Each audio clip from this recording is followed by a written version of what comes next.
کربلا کے تپتے میدان میں جب ظلمت کی اندھیری گھٹائیں چھا چکی تھیں، جب یزیدی لشکر ظلم کی آخری حدوں کو چھو رہا تھا، ایسے میں امام حسین علیہ السلام کے قافلے میں دو نوجوان چمکتے ہوئے ستارے بن کر ابھرے۔ حضرت اون اور حضرت محمد، یہ دونوں شہزادے حضرت زینب علیہ السلام کے بیٹے تھے اور ان کے والد حضرت عبداللہ بن جعفر طیار رضی اللہ تعالیٰ عنہ، جو حضرت علی رضی اللہ تعالیٰ عنہ کے بھتیجے اور جلیل القدر صحابی بھی تھے۔ ناظرین، جب 10 محرم عاشوراء کا دن آیا تو حضرت زینب رضی اللہ تعالیٰ عنہ نے خود اپنے بچوں کو تیار کیا، انہیں نئے کپڑے پہنائے، ان کے عمامے درست کیے۔ آپ رضی اللہ تعالیٰ عنہ نے اپنے بچوں کے ہاتھوں میں تلواریں تھمائیں اور کہنے لگی، میرے بیٹو، آج امتحان کا دن ہے، میرے بیٹو کربلا کے میدان میں جاؤ اور اپنے ماموں حسین علیہ السلام پر قربان ہو جاؤ تاکہ کل قیامت کے دن تم اپنی ماں کا سر بلند کر سکو۔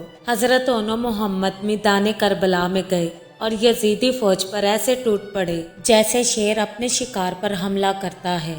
دونوں نے کئی دشمنوں کو واصل جہنم کیا، یہاں تک کہ یزیدی فوج ان سے خوف زدہ ہو گئی، مگر یزیدی تعداد بہت زیادہ تھی۔ میدان کربلا میں حضرت اون و محمد شیروں کی طرح لڑتے رہے۔ پھر ایک یزیدی نے حضرت محمد پر حملہ کیا اور وہ شہید ہو گئے، لیکن حضرت اون ان کے بعد بھی لڑتے رہے، یہاں تک کہ وہ بھی شہادت پا گئے۔ جب دونوں شہزادوں اون اور محمد کی لاشیں حضرت زینب علیہ السلام کے پاس لائی گئی تو حضرت زینب رضی اللہ تعالیٰ عنہ نے صبر کا پہاڑ بن کر یہ فرمایا، الحمدللہ، اے خدا، میں تیرا شکر ادا کرتی ہوں کہ تو نے میرے بیٹوں کی قربانی قبول فرمائی۔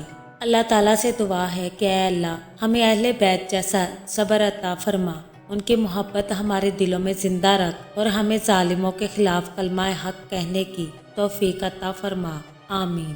ناظرین، اسلامک ویڈیوز کے لیے ہمارے چینل کو سبسکرائب ضرور کر لیں۔